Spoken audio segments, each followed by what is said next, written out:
Esimese Boeingu tulekust me saime teada 1994. aasta septembris.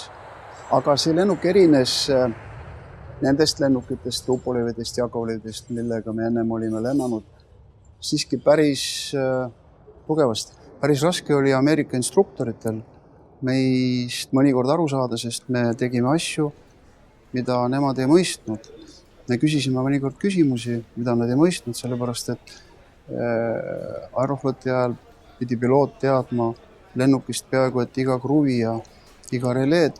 Ja kui me Seattle'is hakkasime küsima instruktori käest mingisugust tehnilist detaili, siis ta tegi silmad suureks küsida, ma ei tea, aga öelge mulle, miks teie seda teada tahate, miks teil seda teada vaja, mis eristab Boeingut Tupolevist.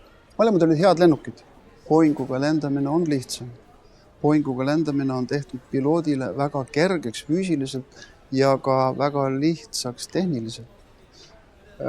Selle lennukiga saab lennata praktiliselt minut peale õhkutõusu, saab lülitada sisse autopiloodi ja autopiloot maandab selle, jätab selle isegi raja peale seisma. Ma mäletan esimest lendu Tallinnast Frankfurti ja meile oli väga huvitav koos teise piloodiga näppida seda pardaarvutit ja igasugu lehekülgi sealt avada ja siis ma panin tähele, et see instruktor kuidagimoodi kogu aeg niheleb seal selja taga. Ta tundis natukene oli nagu rahutam, ei saanud aru, mis ta viga on. See oli 3. päeval alles peale Seattle'ist tulekut ja palju hiljem me saime aru, et tegelikult neid lennukid juhitakse niimoodi, et üks piloot teeb midagi, teine ainult jälgib seda ja vaatab väga tähelepanelikult, mida see lendav piloot teeb.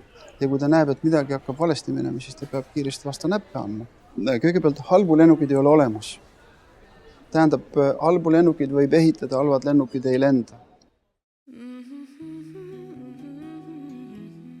Ja eluunistus tekkis muidugi nooruses, ma ei karda seda öelda, tekkis juhuslikult. Sellepärast, et lendamine see oli niivõrd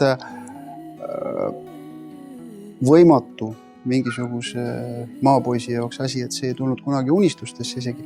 Aga teatud asjaolude kokkusattumuse tõttu ma sattusin lennukooli ja ma ei ole pärast täna juba 40 aasta jooksul kordagi seda kahetsenud. Et selles mõttes unistus on täidetud täielikult 100%.